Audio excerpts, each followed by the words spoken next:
Yesus kami puja, kami sembah sebagai Raja, berdiri di tengah kami, ditinggikan dan dipuji. Yesus kami puja, kami sembah sebagai Raja, berdiri di tengah kami, ditinggikan dan dipuji. Oh, sembah dan puji penuhi tahta-Mu, sembah dan puji penuhi tahta-Mu, sembah dan puji penuhi tahta-Mu. Yesus Tuhan adalah Raja. Oh, sembah dan puji penuhi tahta-Mu, sembah dan puji penuhi tahta-Mu, sembah dan puji penuhi tahta-Mu. Yesus Tuhan adalah Raja.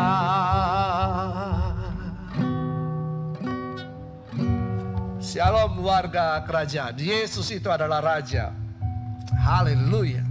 Keluaran 23 ayat 25 berkata, tetapi kamu harus beribadah kepada Tuhan Allahmu, maka Ia akan memberkati roti makananmu dan air minumanmu, dan aku akan menjauhkan penyakit dari tengah-tengahmu. Firman Tuhan katakan kita harus beribadah kepada Tuhan, karena dalam ibadah itu adalah pemeliharaan Tuhan atas kehidupan kita.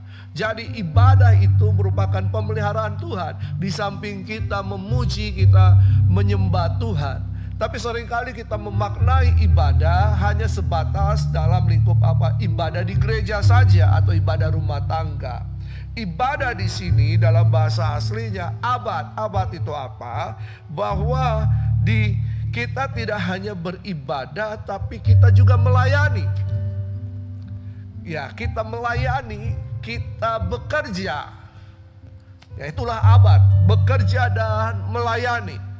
Nah, jadi saat kita beribadah sebenarnya disitulah letak kita melayani, disitulah letak kita bekerja. Ibadah itu adalah bekerja.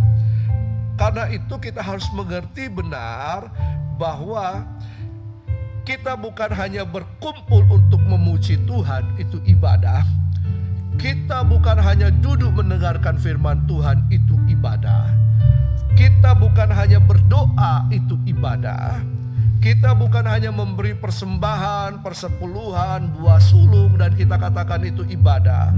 Kenapa demikian?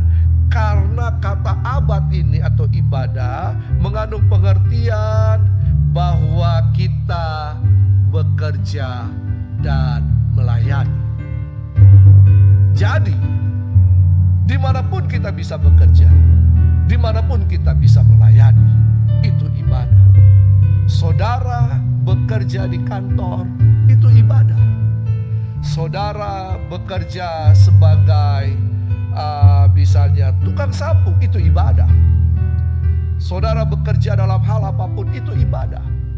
Dalam konsep bahwa apapun yang kita kerjakan, kita mengerjakannya untuk Tuhan. Berarti kita memberi hidup untuk Tuhan. Kalau kita memberi hidup untuk Tuhan, maka Tuhan yang mempunyai kehidupan ini.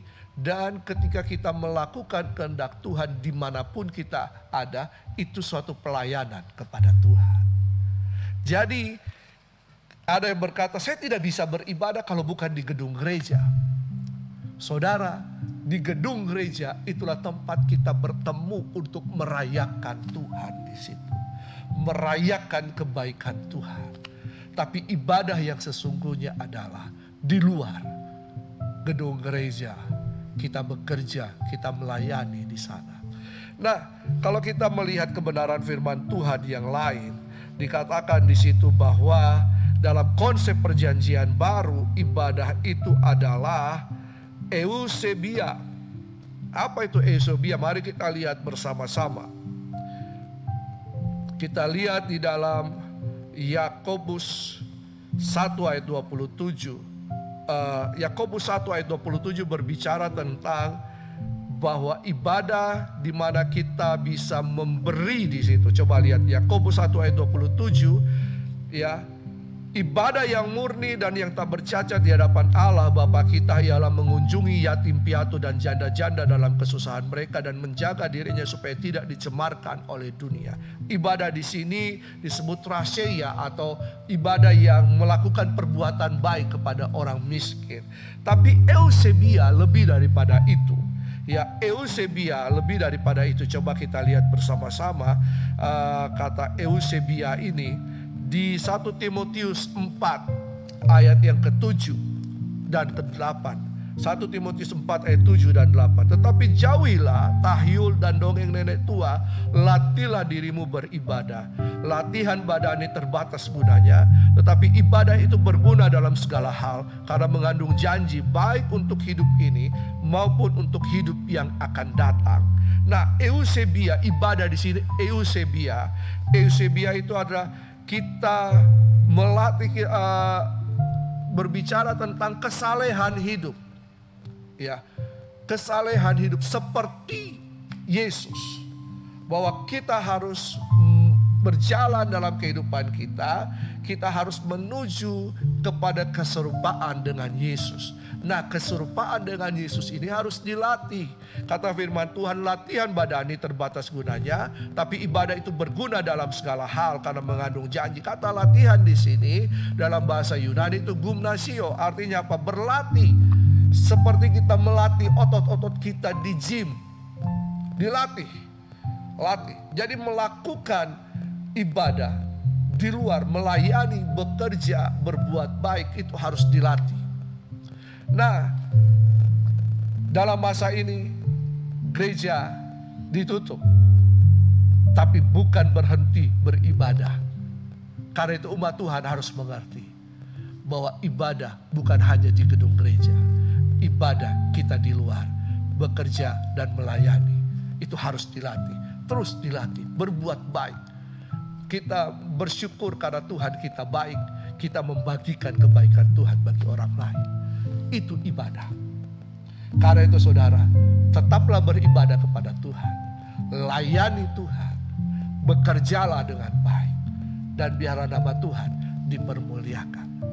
Dan ingat, percaya bahwa ketika kita beribadah, Tuhan akan memberkati kehidupanmu. Roti makananmu, air minumanmu, dan segala penyakit dilalukan. Ini janji Tuhan. Pegang teguh janji Tuhan.